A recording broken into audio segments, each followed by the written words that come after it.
હા બોલ. તો ગાઈસ અમારા ગામનો એક યુટ્યુબર છે, તે અમારા કેમેરાના પાછળ જ છે, તે વિડીયો શૂટિંગ કરે છે.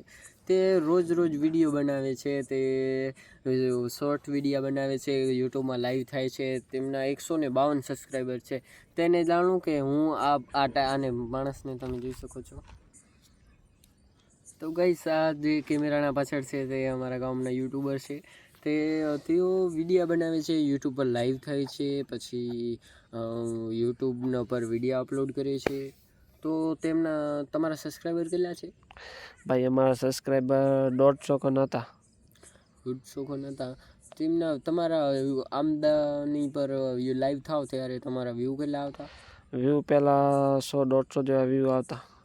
પછી જ્યારે આ ભાઈબંધને લાગુ કે આ ભાઈબંધ થોડોક ફની ટાઈપનો માણસ છે, તે હું એને બતાડીશ તો મારા સબસ્ક્રાઈબર ગેઇન થશે, મારા વ્યૂ આવશે, હિરાઈ વધશે. તેમને વતાડ્યો લગાતાર 5-6 દિવસ વતાડ્યો. તે માણસોને આ એટલો પસંદ આવ્યો કે જ્યાં લાઈવ આમદાની લાઈવ પર આ ભાઈના વ્યૂમાં 150 હતા.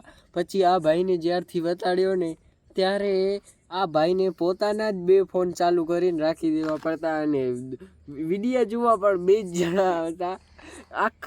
આખી લાઈવ કલાક એકની કરે ત્યારે 2 જ જણા જોવા આવતા.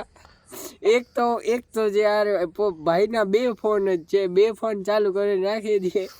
આ ભાઈ પર 2 જ જણા જોવા આવે છે. પહેલાં આ ભાઈ પર 150 જણા જોવા આવતા. પછી હવે પોતાનો ભાઈ 2 ફોન ચાલુ રાખે છે અને અહીંયા રાખી દે છે. પછી આ ભાઈને સબસ્ક્રાઈબર હતા 150. પછી જ્યારથી આનું મોટો વિડીયોઝમાં અને લાઈવમાં બતાડે છે ત્યારથી તેમના સબસ્ક્રાઈબર ઉતરીને આવી ગયા છે 72 પર. તેમાંથી અમારા આગળ એટલે જવા જોટી કરીને સબસ્ક્રાઈબ કરાવે છે. એ અમારા ફરિયાના જ છે. 70 ખંડ બહારના હતા, એને આને કઢાવી દીધા છે. આ ડાચાને તમે ધ્યાનથી જોઈ શકો છો. જલાપન